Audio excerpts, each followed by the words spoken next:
Dewey's company is very relevant for quite a few of the discussions that are happening today, whether it's the API economy or it's embedded finance. I think he represents or exemplifies a lot of what's happening at the cutting edge of fintech today. He has a very interesting a suite of products, which I will let him explain to you. But let me just, with full disclosure, mention that I will be an investor in Louis' company. So go ahead. Great, thank you. I'm sharing my screen now. Okay, great.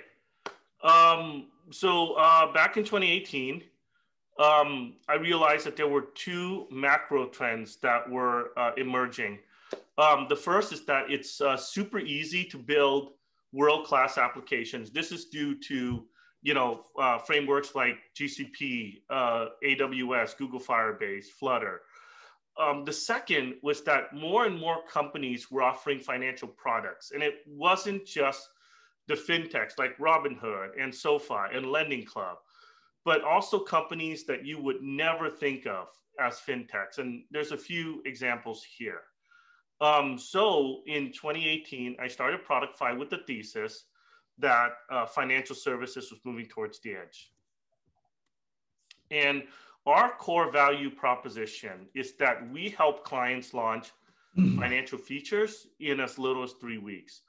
We invest heavily in building world-class developer experience, deep strategic relationships with our bank partners and vendors, so that we're able to offer our clients a unified due diligence process. Basically, our clients work with us, and in the background, we work with our partner banks and vendors, and compliance as a service. So we handle the program construction and program management, and we've templatized significant portions of the undifferentiated parts of actually launching a financial product, all the plumbing, if you will. The investments in technology, partnerships, and process is actually at the core of our value proposition. It's what's allowed us to condense something that used to take months down to weeks. And our big, hairy, audacious goal is to help our clients launch a financial product in a few business days. So if you look at other verticals, right? Twilio enabled telephony as a feature, Okta enabled single sign-on as a feature, PayPal enabled card payment as a feature, we enable banking as a feature. So we realized very early on that to help our clients launch a financial product in as little as 3 weeks, we needed to invest in the onboarding process. Initially, we focused on self-service onboarding flow, where basically there were modules like, know your customer, ACH, bank data, credit profile. And then we would provide the pricing information for each of them, and our clients would go through and configure each of them so that they would turn on and off the things they wanted. And once they're done with that, they would get a custom documentation, and then it would go through a unified due diligence process where they provide us with information. We take that and we work with our bank partners and vendors to enable the services. But what we soon learned was that our clients didn't fully understand the nuances of various financial products. They had a high level idea, like they want to launch a fleet card, they want to launch a personal card, they want to do credit building, but they didn't really understand all the nuances of it. And even less so, the sophisticated requirements around compliance.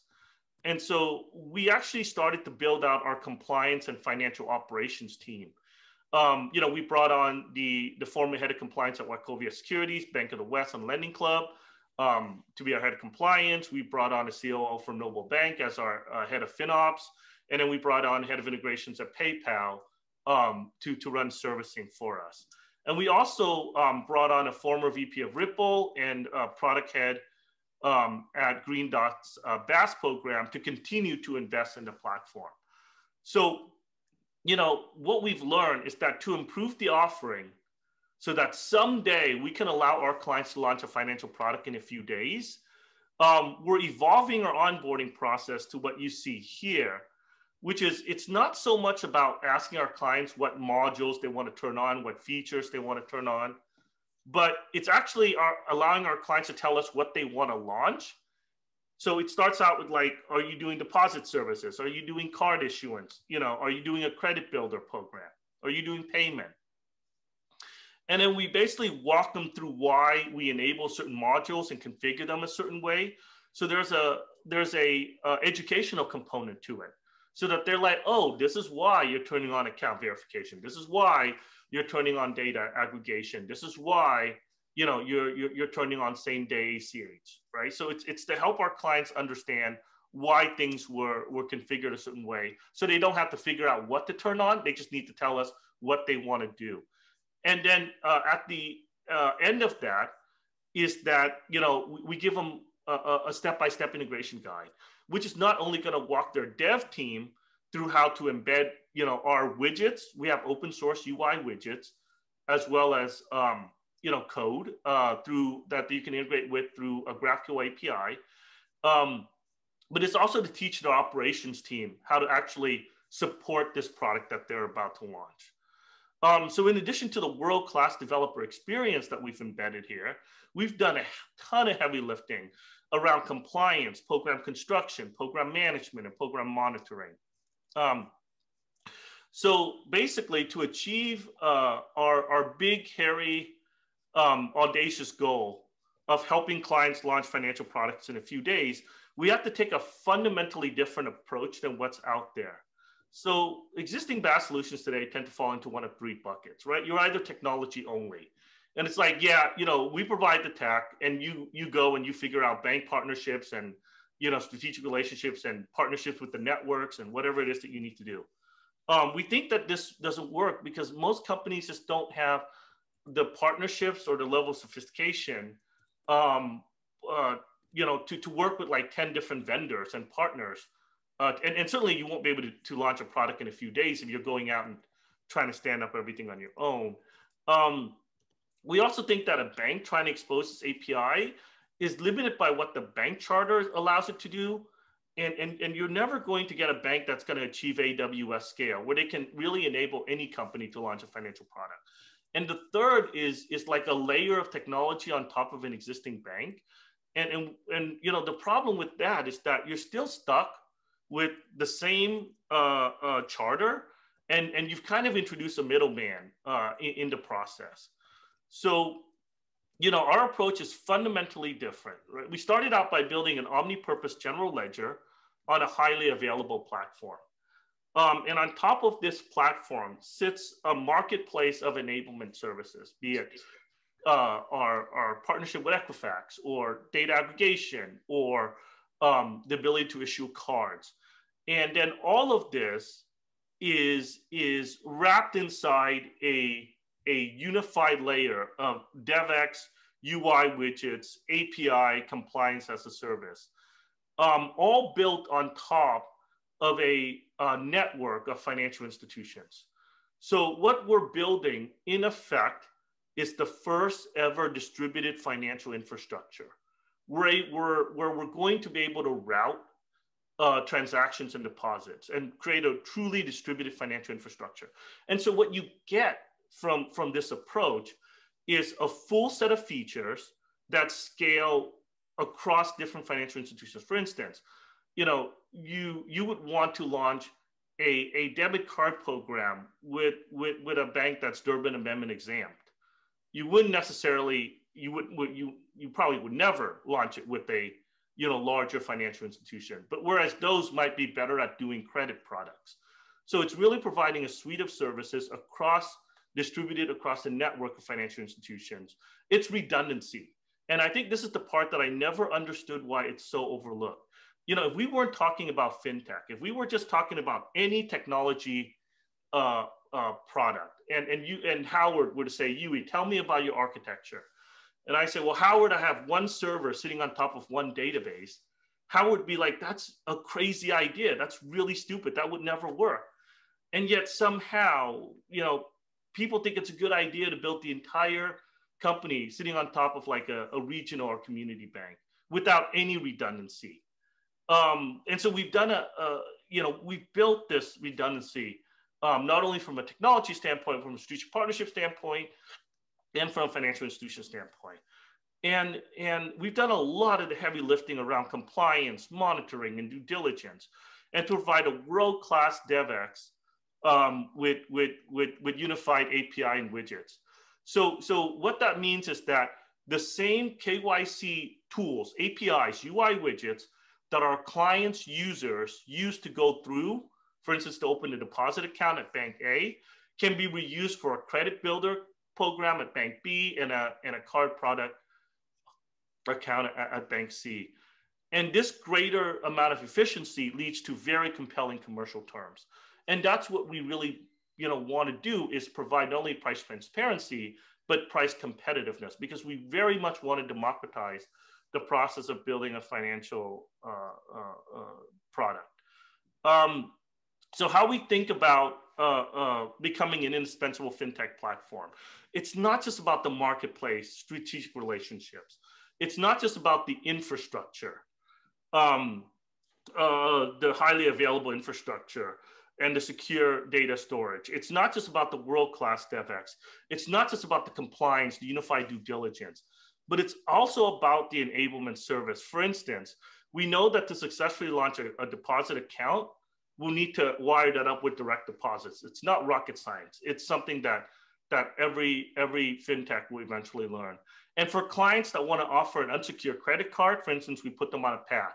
Start with debit, then secure credit, maybe a credit builder program, so that every step of the way they're learning how to operate programs, and that they drive greater utility to their existing products. And so we go beyond just helping our clients launch. We want to help them achieve commercial success. Over the years, we've basically spent a lot of time mapping out the client's journey. And coming from a product engineering background, I made the mistake of talking about use cases at the beginning. And it turns out that that's the wrong way to think about this, because as you'll see, the use cases diverge, but the core solution tends to converge. So they'll usually start out wanting a single point solution. Moving on to financial management, then unsecured credit, and investment products with secure credit along the way. And for the ones who ultimately want to do some form of program management, we can certainly support that through our technology. And so here's an example of a happy B2C client. And as you can see, they started out wanting money movement, then ultimately credit builder, savings account, card issuance. This is a completely different use case. It's a B2B client that's building a financial operating system for SMBs. And they started out wanting debit card, money movement, ultimately pre-funded commercial credit, savings, and then unsecured commercial credit cards. And so again, you can see that the use cases are completely different. In fact, use cases diverge, but the core solution in terms of what's available and what the clients need tend to converge. So, back in 2018, it was almost impossible to sell the idea that financial services is moving towards the edge. And what I've learned on this journey is that there isn't a truth unless a VC says it. And now embedded finance is purely a matter of zeitgeist. And so, we have a pretty amazing commercial team that have demonstrated that we can win clients in both brownfield and greenfield fintech opportunities. But we always knew that the fintech market was going to be there. But we believe that fintechs are a relatively small opportunity to what's possible. Back in 2006, if you were to say every company was going to have an online presence, people would think you're a little bit crazy. Why would a taco shop or a boutique art store need a website, right? But what companies like Weebly, Squarespace, Wix made it possible for anyone to have an online presence and transact online. And now, that is the case. So, there are three areas outside of fintech that we're especially interested in gaining a foothold this year. Gaming, right? Creating a digital asset economy. People will spend $5 at McDonald's just so they can afford more to spend on their pig on some game, right? Some people value a $40 sword or armor as they would a $40 pair of jeans. And so it's building an entire digital asset economy. There are arbitrage opportunities. Some of these people are underserved. The second is content creation, right? There are like 16-year-olds out there making 5, 10, 15K on like YouTube and Twitch and TikTok. And I don't know what y'all were doing when y'all were like, 16, but I was not making like 5 to 10K, 15K. But these are people in the content creation space, and a lot of them are underbanked. And finally, my VP of commercial and I came from an insurance tech background. And, we see a huge opportunity to really help provide better products. For instance, what is an HSA account? It's a debit card, it's a transactional account, and it's an investment account. And so, helping launch financial products in those spaces is also something really compelling. So, if anyone here knows any companies in these spaces, we'd love some intros. And this is actually what really excites us, is that financial services is moving to the edge of the user experience. And if we do this right and democratize the development of financial products, we're going to create a more compassionate and socially responsible financial system. And that's what Productfy is about. We're here to change the way financial products are built for good. Hey, thanks very much, Yuri. We have a few minutes left, but let me just kick off the questions. As we all know, when you're trying to create a marketplace, a two-sided marketplace, or maybe even more than two sides here, you have to worry about A and B and C and all the different players. How do you think about building up the marketplace concurrently, simultaneously, from both the customer side and the consumer side and all these different pieces? Yes, sir. That's a great question. So we spent a lot of time, coming up with like win-win-win scenarios, right? We want to be not only, good strategic partners to our, vendors and bank partners, but to our fintech. So when we think about relationships, number one, from a client standpoint, we want to make sure that we cover them on a lot of the heavy lifting on like compliance and due diligence. And that gives our vendors comfort that we know what we're doing and that they can kind of delegate the due diligence, the compliance, the monitoring, the oversight to us. And so that way we help our clients become successful and our partners comfortable with the fact that, a lot of these clients are not necessarily, they don't have an internal compliance team. They don't have an internal risk team. They don't necessarily have a lot of experience in FinOps. And on the partnership side, we try to be good partners in the sense that, we want them to achieve commercial success from the partnership too. So we spend a lot of time thinking through how our partners do due diligence and what kind of partners provide what kind of value to our clients. So it's really spending a lot of time to align to like a win-win-win scenario across the board. And which side requires more work? I mean, who do you have to market to more? We actually end up having to spend a lot more time and a lot more resources on the partnership side because the demand far outpaces supply in this space. And so, like it's not hard to get, 20 companies to sign up for a card program, right? But what's much harder is to build a distributed financial infrastructure so you can support launching, 100 companies a year or 200 companies a year. And so it's really working with our partners. That's the more challenging side of the equation. Great. Does anybody else have any questions? We are kind of out of time. And our keynote speaker awaits us in the main room. But if anybody has one last quick question for Uwe. Nobody? Okay. Well, that was a great presentation. Dewey, thank you very much for doing that. I'm sure that everybody's now very intrigued by Productfy. I must say that you've taken up another noun and made it a verb, and so there's one less company name that people can use here. Yeah. Yeah. And if folks want to come check it out, we're developers, so we built a product that actually works. So please feel free to log on, create an account, play around with it. It's all there. So thank you very much for your time, everyone. Thank you, Howard, for the opportunity. All right. Thank you. Everybody, please.